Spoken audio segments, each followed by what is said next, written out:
Welcome to another thrilling episode of CrimeWave AI, where we don't just explore mysteries, we take you right into the heart of history's most perplexing enigmas. Get ready to uncover secrets hidden in the shadows, and remember, your insights are part of the journey. What do you think really happened? Stick around because the deeper we dig, the more twisted the truth becomes.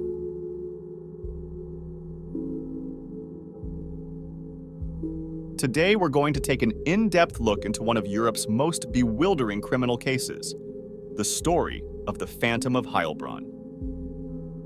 For over a decade, this elusive figure was linked to more than 40 crime scenes across Europe, leaving investigators chasing shadows and grappling with confusion. What was initially believed to be the work of a cunning master criminal turned out to be something far more astonishing, a revelation that would shake the very foundations of forensic science.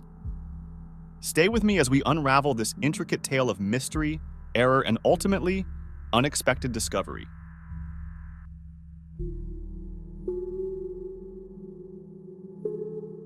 Our story begins in the year 1993, in the picturesque town of Hainburg, Austria. It was here, amid the quiet streets and serene landscapes, that police were called to investigate a seemingly ordinary burglary. As they meticulously combed through the scene for evidence, they collected a DNA sample, a routine procedure in any investigation. This DNA, however, didn't match anyone in their existing database. It was logged and stored, seemingly just another unsolved piece of the puzzle, destined to gather dust in the archives. But this was no ordinary DNA. Little did the investigators know that this particular sample would resurface repeatedly over the next decade, weaving through a complex web of crimes that spanned Austria, Germany, and France. Each time the DNA profile reappeared at a new crime scene, it seemed to bring more questions than answers. A pattern, or rather a lack of one, began to emerge, confounding the best minds in European law enforcement.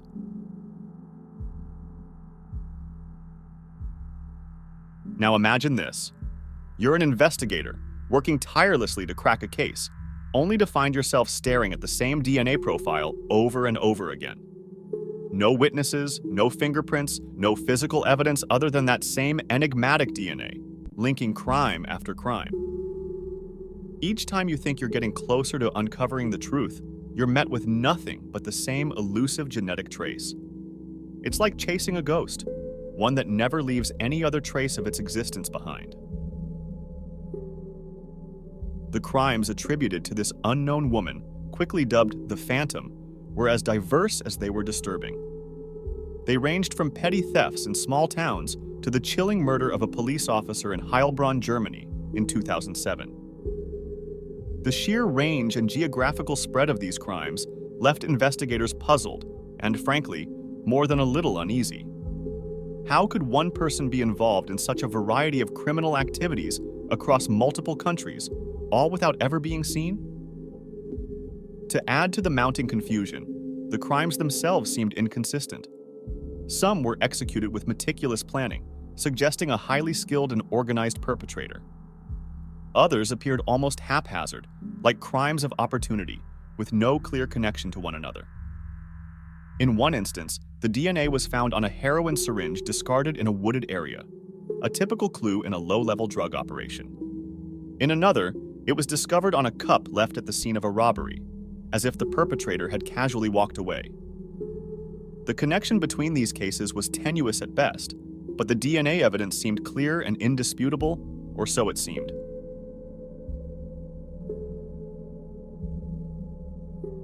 As the mystery deepened and the pressure to solve these crimes mounted, law enforcement agencies from across Europe began to pool their resources in a desperate bid to catch the Phantom. By the mid-2000s, the hunt for this elusive criminal had become one of the largest and most intense manhunts in European history. Even Interpol got involved, signaling just how serious the case had become. Detectives scoured through every possible lead, every tiny clue, hoping to find a breakthrough that would finally bring this ghost to light. But as they would soon discover, the truth was far stranger than anyone could have ever imagined. What initially appeared to be the work of a mastermind turned out to be something entirely different. a development that would prompt a reevaluation of investigative methods in forensic science. The story of the Phantom of Heilbronn was far from over, and what lay ahead would forever change the way forensic science was understood.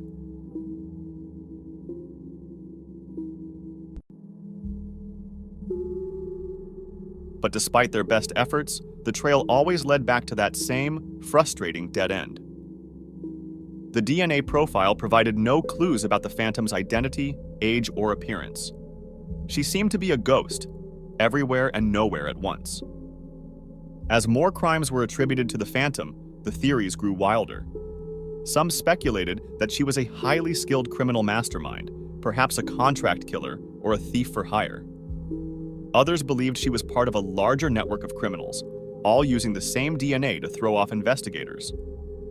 Then there was the theory that the Phantom wasn't a person at all, but a product of some kind of elaborate scientific hoax, a rogue scientist perhaps manipulating DNA evidence to create a false trail.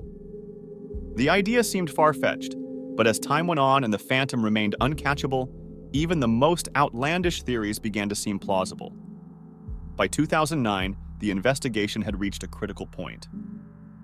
With over 100 detectives assigned to the case and countless resources poured into the search, frustration was mounting. Investigators were running out of leads, and the public was growing impatient for answers. It was at this point that the investigators decided to take a step back and re-examine the evidence, specifically the DNA samples that had been collected over the years. What they discovered would turn the entire case on its head. The breakthrough came from an unexpected direction. Austrian authorities, in a routine review, discovered that the cotton swabs used to collect DNA evidence had been manufactured at a plant in Austria.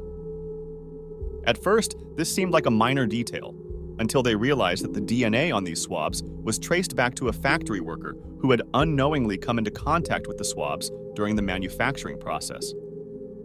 Unfortunately, this accidental contamination led to widespread misidentification in multiple crime scenes across Europe. This worker had no involvement in the crimes. She was, in fact, an innocent individual whose DNA was unintentionally distributed across various crime scenes due to the manufacturing error.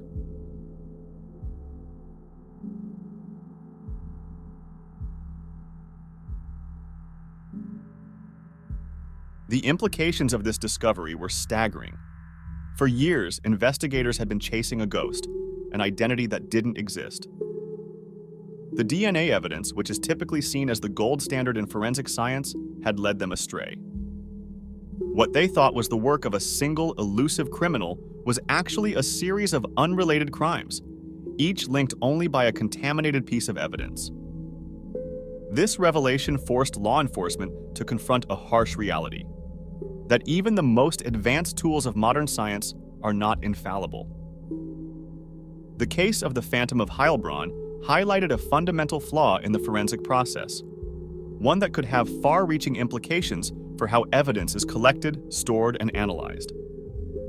In the aftermath, protocols for handling forensic materials were overhauled.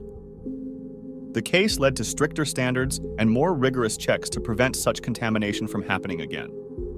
It also raised questions about other cases. Had there been other instances where contamination had misled investigations? How many times had forensic evidence been trusted without question, potentially leading to false conclusions?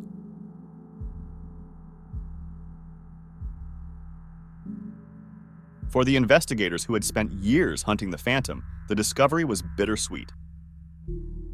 On one hand, they had finally solved the mystery. However, they also had to come to terms with the fact that the Phantom they had been pursuing was nothing more than a misidentification, an illusion born from a simple yet significant error. The Phantom of Heilbronn case stands as a sobering reminder of the limits of forensic science. It shows us that while DNA evidence can be a powerful tool, it is not immune to error. It also serves as a cautionary tale about the dangers of over-reliance on a single piece of evidence, no matter how compelling it may seem. But beyond the lessons learned, the case also offers a glimpse into the human side of law enforcement. The determination, the frustration, and the ultimate humility in realizing that even the best efforts can be thwarted by something as simple as a contaminated swab. Thank you for joining us on this journey. At CrimeWave AI, we bring you stories that challenge and captivate the mind. If this intrigued you, subscribe and hit the notification bell for more. Together, we'll continue exploring the darkest corners of the human experience, seeking the truth behind every mystery. We'd love to hear your thoughts. What do you think about this case? Share your insights in the comments below. Until next time, stay curious, stay vigilant, and above all, stay safe.